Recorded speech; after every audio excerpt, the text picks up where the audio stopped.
Welcome to the 5 o'clock show. It's time for Common Sense. Now, it's Katz and Cosby with John Catsimatidis and Rita Cosby, standing for truth, justice, and the American way, bringing common sense to the world. Now, here's John Catsimatidis and Rita Cosby. You made me love you. I didn't want to do it. I didn't want to do it. And, John, we're playing a little bit of Patsy Cline. What is she saying? She's saying, you made me love you. I didn't want to do it. And I think it's in honor of Mark Zuckerberg. Mark Zuckerberg. Oh, my God. What did he admit to last night, Rita? Well, he said he didn't want to do it, but that the White House essentially put pressure on him to cover up on comments on COVID and also to suppress the Hunter Biden laptop.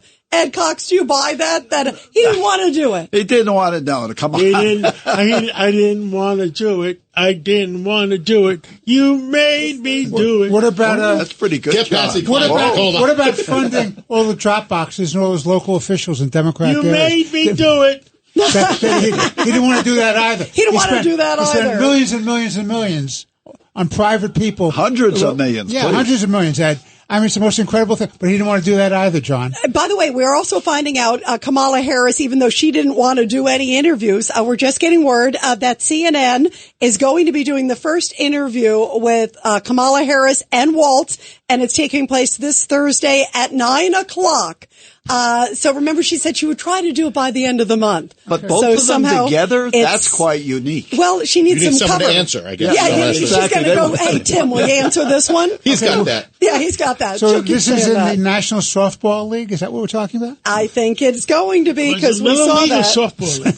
And speaking By the way, of, I got some Ain't good hardball. news and bad news. okay, what's the good news? You're going to Good keep news singing or today. not?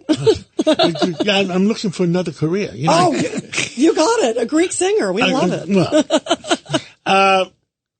Roger Stone's birthday today. That's right. We love Roger, the best dressed guy. The best dressed guy. Roger He's Stone. always so elegant. Always fancy. There it is to Roger. And then we get some bad news. From our Brooklyn Tech family, Len Riggio has just passed away. Oh, no. Sorry to hear that. Lovely guy. Oh, no. Lovely What a guy. great 83 guy. years old. He was a great guy. And What an amazing he's going to be Barnes and missed. Noble. Yes. Barnes and Noble. Yes. He's going to be missed. He did so much for Brooklyn Tech, and he did so much for so many people. I was going to say for New York and America. I mean, what a great He's a man. wonderful, wonderful guy. Great man. What a huge We're going to loss. miss you, Len, you know, yeah, what a great accomplished Another man Brooklyn he is. Tech legend. Absolutely. And also, member of the Brooklyn Tech Hall of Fame. yeah, wow. So now, by the way, you guys, also, as we're talking about announcements, Trump has said he is now going to do the debate. Not with CNN, but he's doing it with ABC, which was Wait a what was second. agreed to. The big headline at 5 o'clock, Trump indicted again, and we have Alan Dershowitz coming on, and we'll see.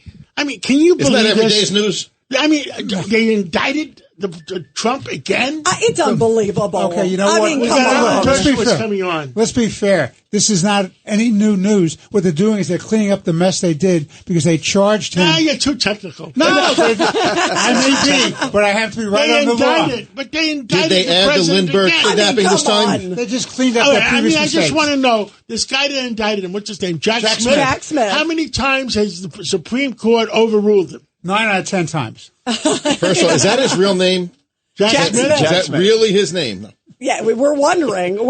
But, to your point, John, this is all politics because it's like he wants to get something in before Election Day, and who knows what's going to happen with sentencing. I'm the shocked. sentencing's I'm next month. shocked, I Rita. know. I mean, disgusting. How's this going on? It's There's gambling in this disgusting. place? But you know what? To your point, John, it's like, okay, another day, another indictment. I mean, how Let's sad bring is on that? Alan Dershowitz. And joining us now is the great Harvard Law School professor emeritus. And of course, his book is The War Against the Jews. Professor Alan Dershowitz. I mean, we're sitting here all rolling back, another indictment. It's like, I mean, come on. Your reaction, first of all, how much is this all politics? Of course, it's all politics. And the question is, can it be turned to Trump's advantage? If I'm Trump and his lawyers now, I'm sitting and saying to myself, they're going to try to speed this up and get a verdict before the election. Do I oppose that? or do I support it? Will it help or will it hurt with independent voters if they see this kind of piling on?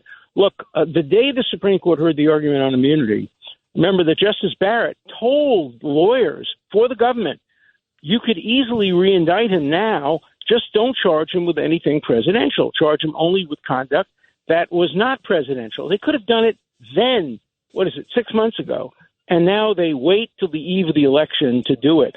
If I were Trump's lawyers, I'd move to dismiss on the ground of what's called technically in the law laches. That is delay, undue delay. They waited too long to clean up the old indictment. They could have done it literally 5 minutes after the argument in the Supreme Court. I think I'm going to make one statement. Yeah. I think this is racist because educated people know this is a lot of crap. Mm-hmm. And uneducated people that didn't finish high school, those are the ones they're going after. So isn't that racism? Well, let me tell you, it could be the opposite. If they got a jury in this case of Columbia students or of Michigan students or of NYU students, these highly educated snowflakes, these useful idiots, they could probably get a conviction. Look what's going on at Michigan today. They took over the student government, 18% vote. Hardly anybody voted, but they took over the student government, and they said, we're now going to defund all the clubs, including Ultimate Frisbee, ballroom dancing, unless you divest from Israel and boycott Israel. And they're trying to extort and hold these innocent students hostage to their anti-Israel bigotry. The question that I ask is, there is no group in the world less deserving of the sympathy of liberals, no group than the Palestinians. They are the most anti-liberal, the most fascist group. They kill dissidents. They kill gays. They specialize in terrorism. They turn down statehood on 7 occasions. There's no less sympathetic group. As Bobby Kennedy said the other day in an interview, they are the most pandered and pampered group in the world. And yet the left has set a litmus test. If you're not anti-Israel, if you're not pro-Palestinian, you can't support the environment. You can't support women's rights. Take, for example, Planned Parenthood. Do you know that Planned Parenthood of Northern New England has now issued a statement saying we're not only interested in abortion rights and birth control rights, we are now also interested in Hamas and Gaza. And unless you are willing to divest from Israel and support Hamas, we're not going to support you or support your organization. So Planned Parenthood is now on the side of Hamas. Gay rights are on the side of Hamas. Environmental rights are on the side of Hamas. It's unbelievable how the Palestinians have hijacked the entire left and turned the entire left into useful idiots. Ed Cox. Yeah. No. And what happens then when Hamas is wiped out? Are they wiped out too? They lose their reason for being? No, they'll go on to some other cause. I like what the guy from Vanderbilt did. He told the students, we're not going to divest from Israel. You're not going to speak poorly about any group. He goes, you're going to class, period. That's why you're here. But you know what? More colleges need to do that. Look what happened to Cornell yesterday. Cornell had the first day of school, and what happens? They took over the campus again. Yeah. These pro-Palestinian protesters. The first question to Kamala Harris, when she has this debate, in quotation marks, the first question is, when you're president of the United States and your government is funding all this anti-Semitism in all these schools through federal funding, what are you, Kamala Harris, going to do about it? We know what Donald Trump's going to do about it. Now tell us what you're going to do about it. She will stumble and mumble because she doesn't want to alienate a single person in Michigan, and she will not be able to answer that question. Yeah, the question is, will she be asked it? Also, sadly, Professor remember how Dershowitz. she explained Russia and Ukraine. Russia's a large country. Yes, exactly. Exactly. Very, very sophisticated, right? Very sophisticated. Professor, what about there's also stories today that Congress, and people are saying that they need to start looking at who's funding these protests, like Iran. Of course. I mean, why is not more being done on that? We know Iran is funding them. We know George Soros is funding them. Let me announce this one more time. Attacking George Soros is not anti-Semitic. It's pro-Semitic. George Soros is a horrible human being who himself is an anti-Semite, who did terrible things during the Holocaust, even as a young man, who hates Israel. So Soros is behind some of the funding. We know that. Iran is behind some of the funding. And Congress has the right to know that. First of all, Congress ought to pass a law like it has with the media. You know, you cannot own a television station if you're foreign. And they should have the same thing about supporting universities. Now, universities aren't going to like it. But Qatar has no place sending millions and millions of dollars to American universities and forming these Mideast studies departments, which are horrible. These Mideast studies departments are propaganda mills, and they have influence throughout the university. So Congress has an appropriate role to see who's doing the funding and whether they can be cut off. Congress has no obligation to pass funding that basically comes to the support of Iran and goes to the support of Hamas. Judge Weinberg. So, Alan, what do we do if we want to fight this fight to get the country's head straight again and do the right thing? Remember, who was attacked? Hamas wasn't attacked.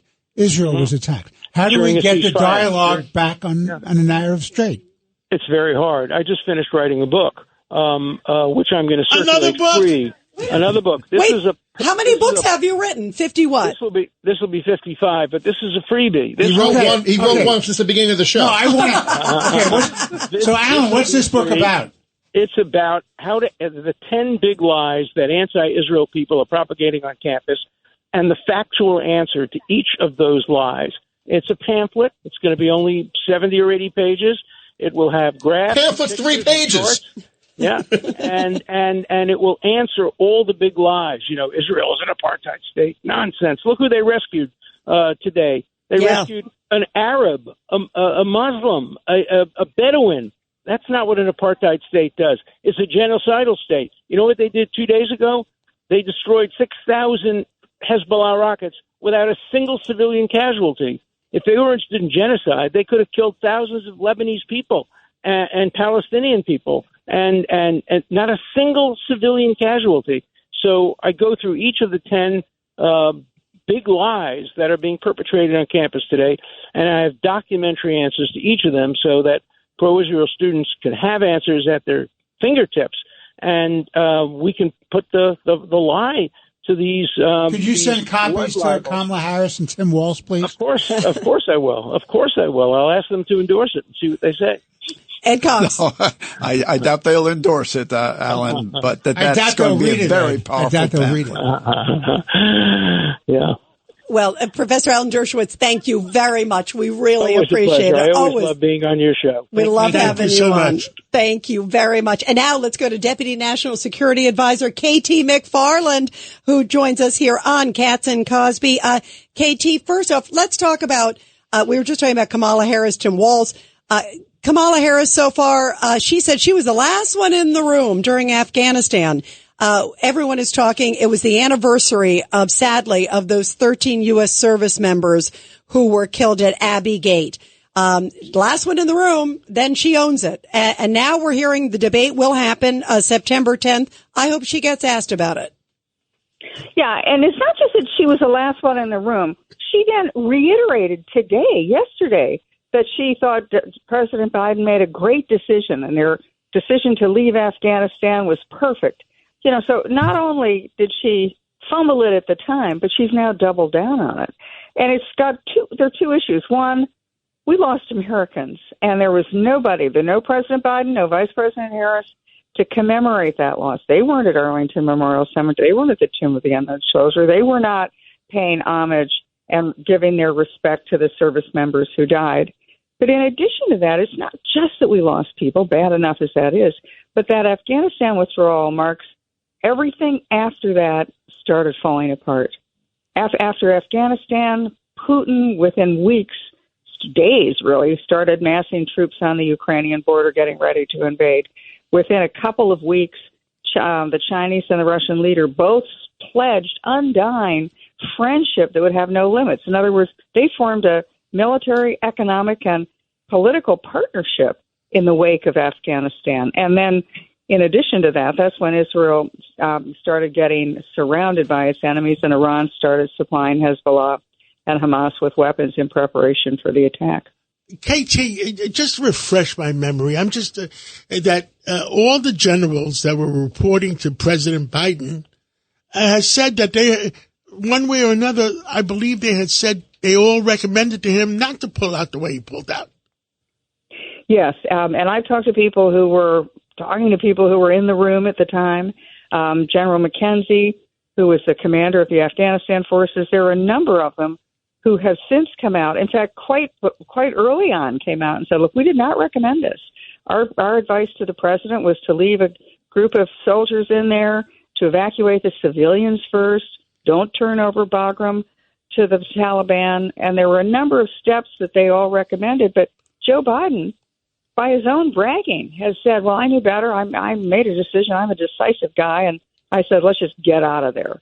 And then Kamala Harris says that she thought that was a terrific decision. And yet it was the beginning of the end for American leadership in the world. He is decisive when it comes to something that's political. He just wanted to announce on the 20th anniversary of 9/11 that he was the guy who got the troops out of Afghanistan and that Trump could not.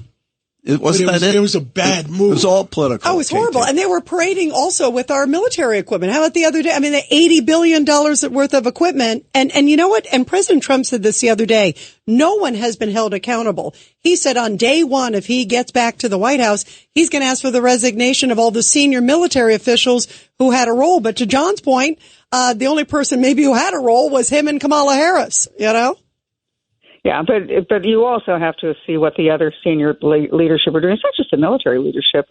It was a civilian leadership at the Pentagon. It was a civilian leadership in the Department of State in Afghanistan. I mean, that was 20 years of a failed forever war.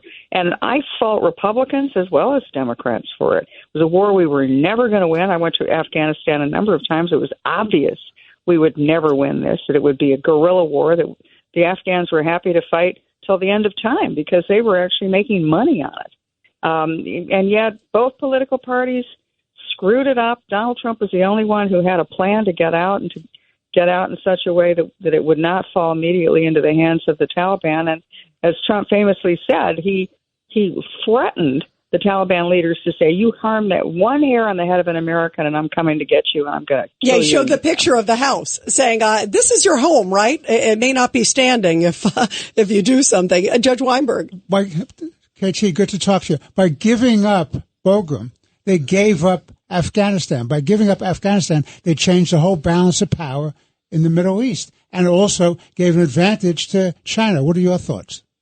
Yeah, I mean, that marks the point at which all the bad guys in the world said, this is our moment. We can now take advantage of this incompetent president, this shambolic withdrawal, and we're just going to start pushing America around. What I'm worried about now is, as you see, there's really no president, right? Who's the president?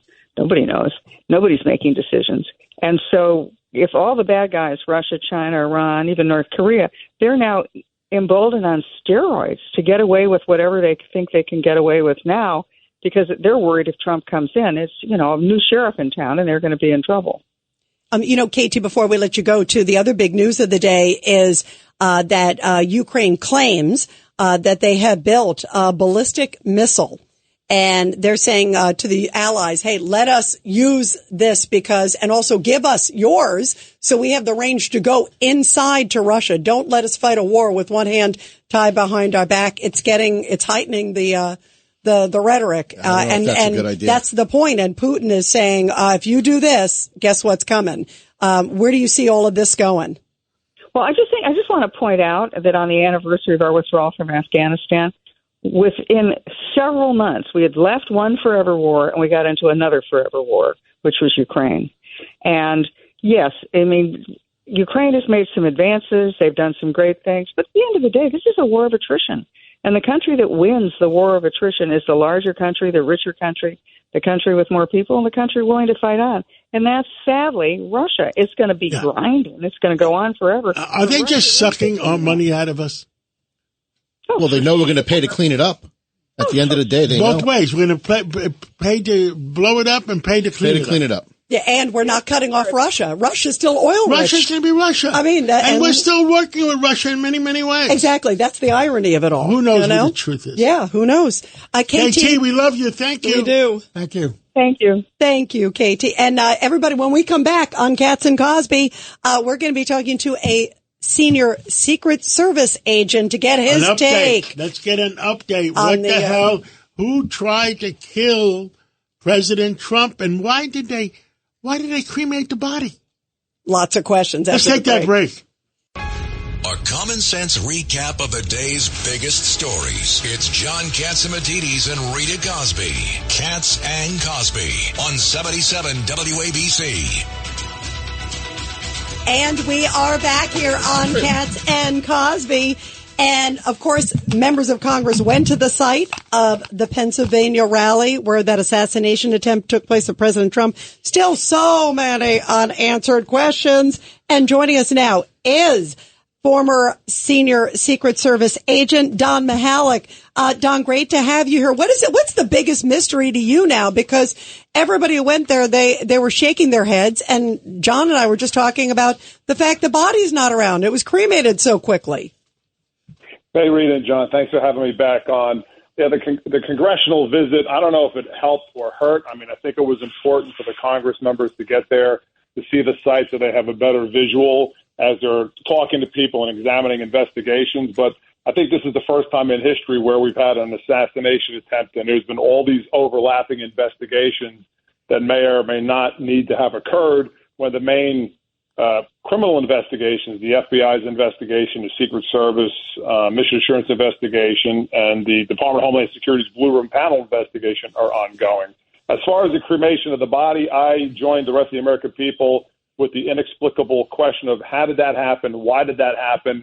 When John F. Kennedy was assassinated, the Secret Service agents and the FBI were in the room during the autopsy with the coroner, escorted the body back, made sure President Kennedy got the full, presidential funeral. When Reagan was shot at, the Secret Service agents were in the operating room. FBI agents were there. The FBI agents actually recovered the bullet from the hospital in Washington to do their investigation. So it's pretty inexplicable why his body was cremated, how it was cremated, and how that process broke down. But what happened to Lee Harvey Oswald's body? That's the question. Yeah, Tony Carbonetti's asking you, Don, what happened to Lee Harvey Oswald's body? If I was in the Secret Service then, I'd have a better answer for you, but I wasn't around then, so I really can't give you an answer what happened to Lee Harvey Oswald's body. Well, we might find out because Trump said if he becomes president again, he's going to open up the JFK files. So we might find out at that point. The other thing. And it came out that the reason that Secretary Pompeo, who was ex-CIA director, urged President Trump not to open up those files. Because of Oswald or because of what? No, because of what? Because. I know. I was trying to find out why. You know me. I'm curious. Later. All right. We'll figure it out. I won't tell you in front of 1 million people. Okay. All right. Well, you sang. You might as well tell the secret, right? But you know what? It is an interesting point, Don, to their point about in JFK's case. You look at all the things and like they go back and there could be new evidence. I'm also thinking there could be residues on his body. I mean, there's a million things. It was fascinating, Don, too, yesterday. Corey Mills, there's two members of Congress who have sniper experience. One of them is Corey Mills of Florida. The other one is Eli Crane. And they did their own sort of forum yesterday on Capitol Hill. And both of them said there are still so many unanswered questions. And they are raising the specter of other people potentially helping the gunman, other entities. Your thoughts on where all that's headed? I think the whole conjectures of conspiracy theories are problematic because there's nothing to substantiate them now because there is no facts to support any of that. I think that sort of ruins the target scope. I can appreciate what they were saying, but I think the focus needs to be on the facts and what happened. And right now, the perpetrator was Crook. He was the perpetrator of this thing. There's nothing else out there that supports anybody else in being involved with this. Granted, we don't know what's in his encrypted text. That's what I was going to say. Foreign apps. What about the foreign apps, Don? Well, I don't know if they're foreign apps because I think all of us have Signal, WhatsApp, and other encrypted apps on our phones that we use to communicate maybe with people. So I don't know if it's exactly foreign or not. And the problem with that is the privacy regulations. Congress has yet to provide law enforcement with the tools to get into encrypted apps because the .com world keeps hanging their hat on privacy, and Congress doesn't want to take that on and create those backdoors, judicial processes so law enforcement can actually access them.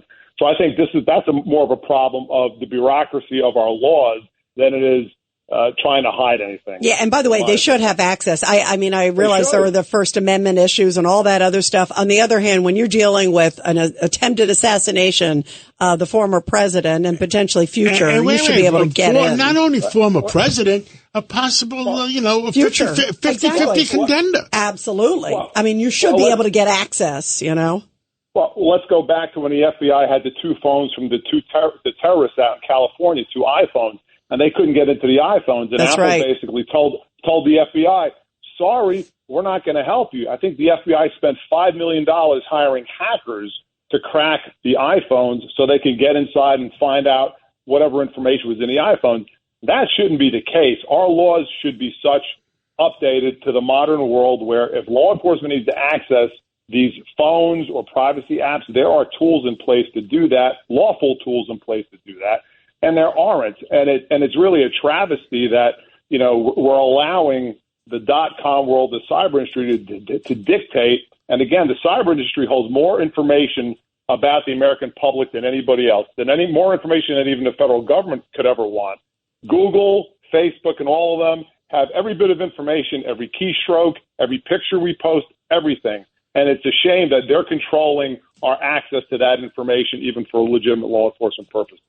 Sure. If you can get a warrant to search someone's home, most personal things that a person has, why can't you get a warrant to search someone's cell phone? Same thing. Well, exactly. And the problem is, even with the warrant to search the cell phone, if you don't have the password or something to get into the cell phone, if a suspect says, figure it out, law enforcement is at a standstill. They can't get into some of these devices because of the privacy things. And the .com world, the cyber industry, has basically taken the approach of it's privacy. It's a privacy issue. We're not helping. Figure it out. That's wrong, and that impedes any lawful process, including now with an attempted assassin who we have encrypted apps, allegedly, that the FBI can't access because there's no lawful, legitimate way to compel these companies to help in the investigation. Well, hopefully we get all the answers soon. I hope. Don Mahalik, Secret Service. Tell us your new book. Not come out yet, John, but maybe we'll get one going here soon. Okay. Keep us posted, Don. Very much. Thanks, Don. Now we have the hot news of the day presented to us by our friends at Goya. It's the top news of the day, sponsored by Goya. Here's Rita Cosby. And here are the big Goya headlines, guys. Former President Trump is adding RFK Jr. and former Democratic Congresswoman Tulsi Gabbard to his presidential transition team. Kennedy Jr. and Gabbard both endorsed the former president recently in his bid for the White House. The race for the White House is picking up the pace this week. Both presidential candidates are hitting the campaign trail, with VP Kamala Harris and her running mate Tim Walz kicking off a bus tour in the battleground state of Georgia tomorrow. And former President Trump and J.D. Vance will also hold events in swing states this week. And also some good news coming out of Israel. Israel saying that its forces have rescued, as we talked about with Professor Dershowitz, a hostage taken by Hamas during the October 7th attacks. The rescue happened as part of what officials described as a complex operation in southern Gaza in the tunnels. And the 52-year-old man is said to be in stable condition, which is such great news. And those are the big Goya headlines of the day. You're commuting home with Katz and Cosby. Now, here's John Catsimatidis and Rita Cosby on 77 WABC. And we are back here on Katz and Cosby now with the head of National Review. And Rich Lowry, you are causing quite a stir. You did this op-ed that showed up in the Times, of course, and it says Trump can win on character. And you got vilified for it by the press. Talk about it. I've been called a lowlife, an a-hole. This comes with the territory, but I just gave advice to how Trump can win, and run a good campaign. I'd be happy to do the same thing for Kamala Harris. I don't think she's going to take the advice. But my basic point is that, Trump says that, I need personal attacks. He's not wrong. They just need to be strategic. And when people on the outside say, we should be talking about the economy and the issues, they're not wrong either. It just needs to be dovetailed to all the go-to or suitability. for the office. And I think a classic example of how this works, to our regret, in 2012, Barack Obama wins re-election, and his campaign hits Mitt Romney on the issues hard. But all the issue hits, though, go back to this case they made against him on character, right? They said he's this out-of-touch vulture capitalist who hates people, doesn't like ordinary workers. So it was a character campaign they won against Romney, and I think the same sort of campaign needs to be run against Harris, saying she's weak, phony, and doesn't truly care about people. So all the issues hits need to come back to that. Well, and it's interesting because if you listen to the DNC, Rich, of course, everything was going after, quote, Trump's character. I mean, they had no substance. It was all sort of smoke and mirrors. And it was Trump is the bad guy. Trump is the this. You're saying flip the script. Yeah. And these are all qualities that go to her suitability to be president. Again, so let's talk about interviews, her lack of interviews, which we've talked a lot about, is outrageous. Maybe we're going to get one. By the way, we are. I don't know if you heard it. It just came been an announcement. Yep, it's going to be CNN Thursday, 9 o'clock. Waltz and Harris are doing it together, apparently. With Anderson Cooper? I'm not sure who. No, we'll check. I know it's with CNN. I don't know who the host is. I will tell you We're going to figure it out. John's going to have the answer. Okay. But she just agreed. Harris and Waltz to sit with CNN for exclusive first joint interview since campaign began. So they don't trust her. They don't trust her to do it alone. Yeah, he's going to kick her and go, I'll take this one. No, I'll answer this one. No, I'll answer this one. It'll be like, do you have any points, Kamala? Yeah, I'm not surprised they're doing a joint interview for she needs the crutch. But anyway, even if she does this one interview, she's obviously not out there the way Trump or J.D. Vance are. And most voters probably don't care about that much unless you can make the case. The reason why she's not doing it is because she's weak and afraid. And if she can't handle a friendly press corps, how is she going to handle a crisis in the Taiwan Strait? She's too weak. This is the test to see if they're going to trust her to go on do the debate. And by the way, I'm going to win that $1 yet. Oh, yeah, I know. I was talking to Sid this morning about that. When Kamala came out yesterday with the new demand, I thought, she's going to back out, and I'm going to owe John $1. And by the way, we're being told that it's Dana Bash, who is remember she was one of the moderators for the debate, that she is the one who's going to be doing their interview. It's their first joint interview. And again, on Thursday night with Dana Bash. It's interesting that they're doing it together. Like you just said, it's like this, please answer for me, Tim. Please answer. Yeah, it's just bizarre. I mean, Trump is campaigning one place, and J.D. Vance is campaigning in another place to maximize the effect. And instead, these two, they're joined together. And so, what's the point of having Waltz if he's just standing behind you, laughing and applauding like a trained seal? Yeah, and also the debate is happening, too. This is a busy news day here, Rich. It just came out a little bit ago. Trump announced that the debate is going to happen on September 10th. It's going to be on ABC, and he said that they've agreed to the same terms as CNN, which means standing. She wanted to sit. And ABC certified that they're not going to give the question. Yeah, even though Donna Brazile works there. Yeah, I think Trump needs this debate. There are not going to be a lot of high-profile settings to expose her. This might be the only one, in fact. So he needs it to happen and needs to take it really seriously because I think Republicans are a little overconfident on this one. She's memorizing note cards as we speak. She's someone who rehearsed going to a dinner party in Washington once, so she's not going to come unprepared. So Trump needs to take this one in great earnestness and really take her down a notch. Yeah, absolutely. Absolutely. Well, thank you very, very much, Rich. We love you. We appreciate you. And you owe John $1. Hold on to that $1. Hold on to that $1. And we got a special guest in the studio today. We have an awesome special guest, and he is one of the great political gurus out there, the great political consultant who has advised many presidents, including President Trump. And joining us now is the great Dick Morris, who we love. Dick, your reaction, first of all, we're so thrilled to see you, Dick. I love you. We've known each other for years, and everybody in the room is so happy to have you here. You just heard the big news. First off, that this interview is going to happen. When is the interview? It's going to be Thursday night with CNN Dana Bash. And it's with Waltz and Harris together.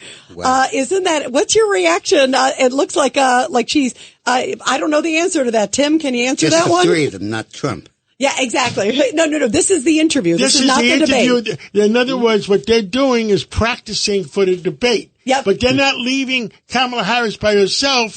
They have the vice president, Waltz, to back her up in case she doesn't know the answer. And then there will be a debate that is going to happen. That's September 10th. But this Thursday, they're going to do a sit-down interview, Waltz and Harris and Dana Bash of CNN. Your reaction first on the interview, Dick. What do you think that it's, to John's point, it's the two of them together. Yeah, it's like, come on. It's like, I'll do the interview, but don't tell anyone.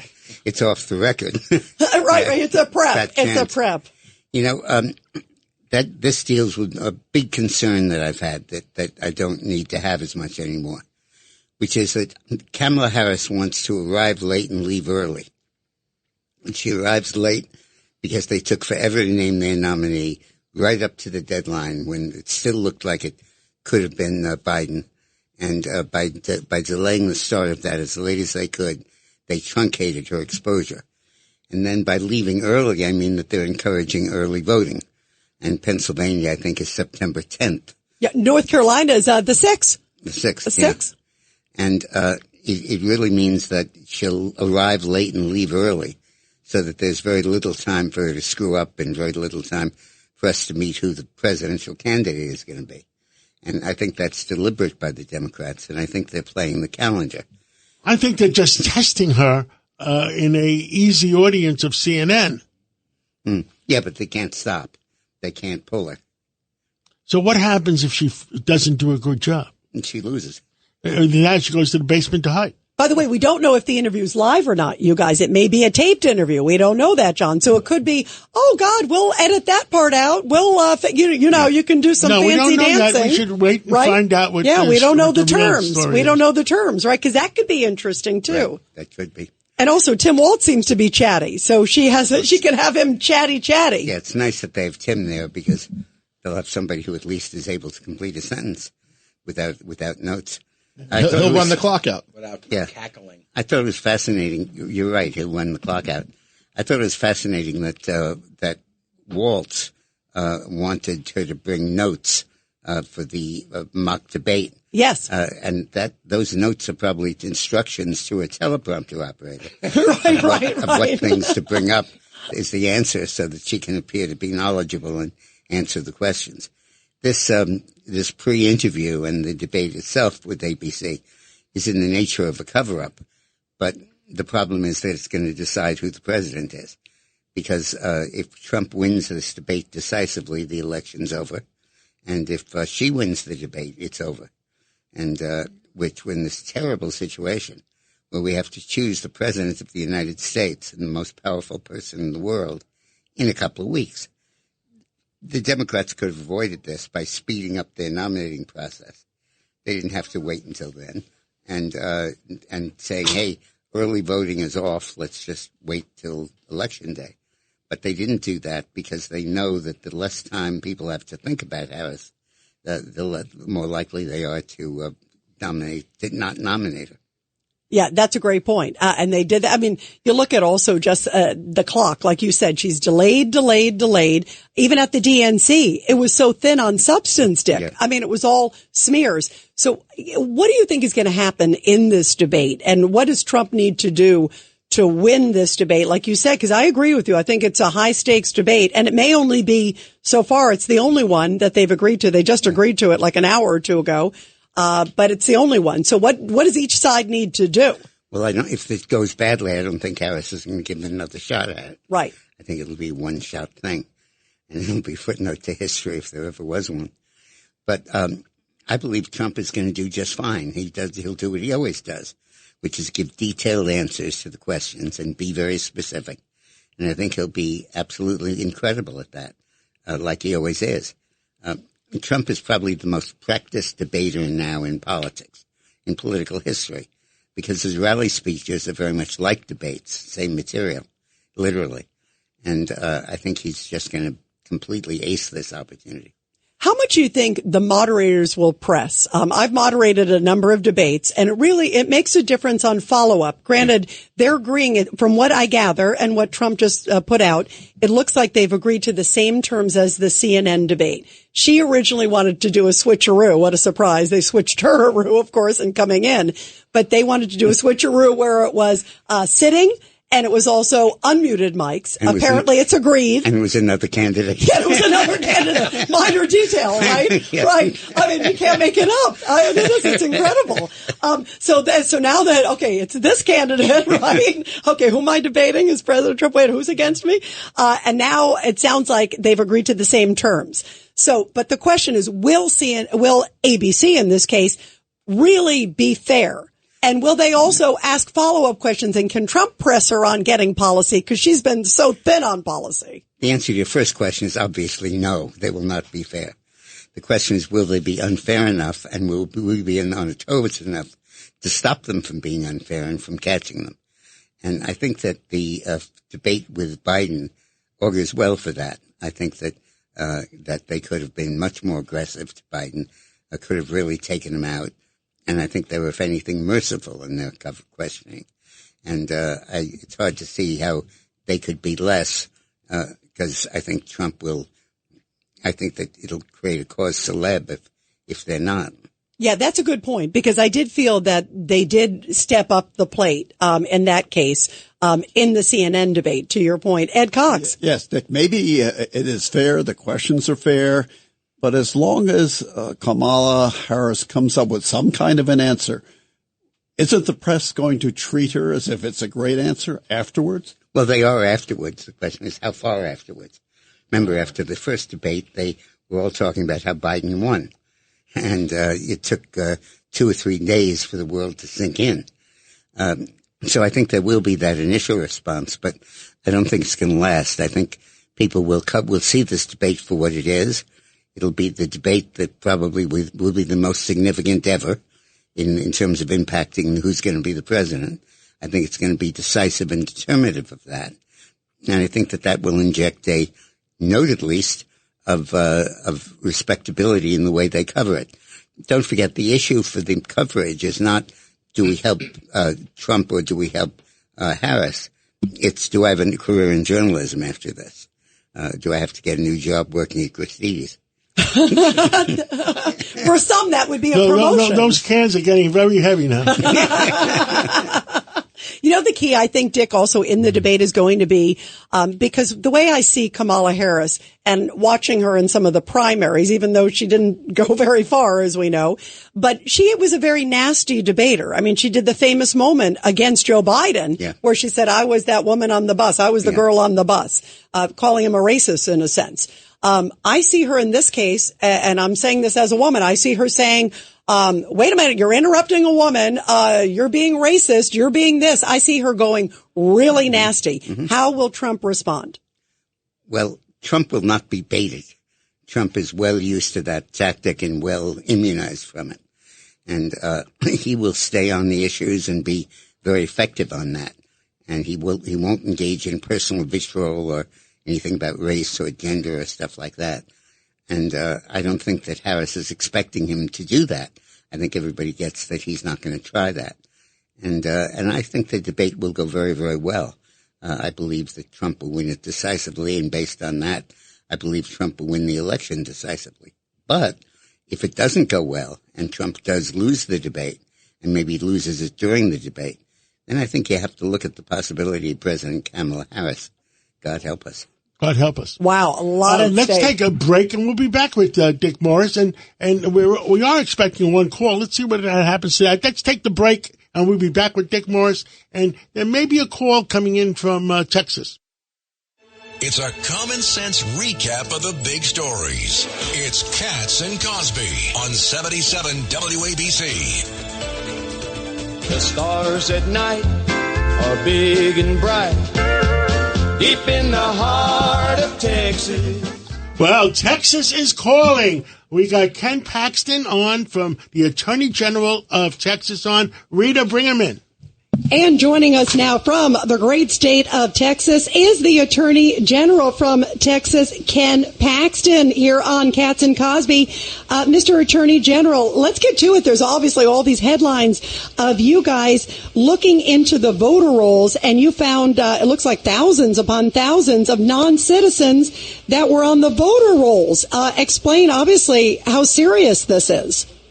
Well, obviously, it's pretty serious when you have non-citizens somehow on our voter rolls who are eligible to vote. It perverts the election. It's obviously illegal, and it's deserving of prosecution, because if we allow this type of theft of our elections, we don't have elections anymore. We've got a third world country being controlled by a few people in probably Washington, D.C. And how many do you, I heard that there was a few thousand that died or things like that. Do you have any exact numbers so people, because thousands of people die every time, especially a state as big as Texas. How bad was the problem? Well, I don't think we have the full investigation done. We don't completely know, but it's thousands of votes that we know of, which means there's probably a lot more. We also have discovered that, we had on state property, we had nonprofits registering people to vote in a strange way, because on the state property is where you get your driver's license. And if you're legal, you get registered at the Department of Motor Vehicle site. But if you're not legal, you have to step outside and go register with a nonprofit. So we're involved in that investigation, too, trying to understand who these nonprofits were registering. It certainly wasn't people that were eligible to register, because they register inside. And it was also strange that our state police allowed these nonprofits on state property to potentially register illegal voters. It's interesting, Mr. Attorney General. It seems like obviously a lot of other states are doing this. And then there's some civil liberties groups that are coming out and saying this isn't appropriate. Do they understand that, I always feel it's a gift to be an American citizen, and we want to make sure we have faith in the process. Well, I think your view is different than theirs. Their view is they want to win elections. And if it means they have to bring illegals in to vote, they're fine with that. It's all fair, all's fair in love and war. They don't really care about the rules or about whether it's legal or non-legal. That's all just terminology to them. A vote's a vote, and they're perfectly happy importing the votes to get what they want, which is power, and a one-party country where only the Democrats can win. That's the goal. Mr. Attorney General, I'm having dinner tonight. As a matter of fact, people are concerned that they're registering and giving migrants driver's licenses, and the migrants are using driver's licenses as proof to go and vote. Have you heard that? No, that's not. That's absolutely happening. So what happens is, the first day that Biden took office, he told. It wasn't like on week number one. It was day one. He told the world, particularly the cartels, that he wasn't going to deport anybody. Why would you do that on day one? Because you want it to start happening. You want the cartels to know they can make a lot of money. They don't have to hide anymore. Just bring them to Border Patrol. And then Border Patrol has been moving them around to locations that are presumably favorable to Democrats winning swing states like, Georgia and Michigan and potentially Texas and Florida. And that's been the plan. And only 3 states have a requirement that you prove citizenship. So then the federal government just issues Social Security numbers. They keep track of all these people. They're taking care of all these people. Of course, on our dollar, you and me are paying for it. And these people are they're using that Social Security number to get a driver's license because, again, only 3 states have proof of citizenship required to even register. So they use the driver's license to register to vote. So that is certainly happening all over the country. And that is the plan of that's the Barack Obama, Joe Biden plan, is to get people here illegally and register them to vote so that they can actually win an election. Mr. Attorney General, Kamala Harris was known as the border czar, and you are the Attorney General of Texas. How many times was she in Texas? I never saw her. I think she came to El Paso maybe once. Maybe she came down once. But certainly there was no action on her part to secure the border, just the opposite. They incentivized the cartels to come and bring their drugs, to bring their human trafficking, to bring their sex trafficking to enslave children. They knew all of that was going on. They knew what would happen, and they said to themselves, the illegal vote to control this country is worth everything we have to give up for that, including the 100,000 people that die of overdoses every year, many of them fentanyl. They are willing to trade all of that, children's lives, for the vote and the power. Wow, very, very concerning. Well, Mr. Attorney General, you got to come back on again soon. This is so important. You're right there on the front lines there in Texas, and I think everybody across America cares so much about all of this. Thank you so much, Attorney General Ken Paxton.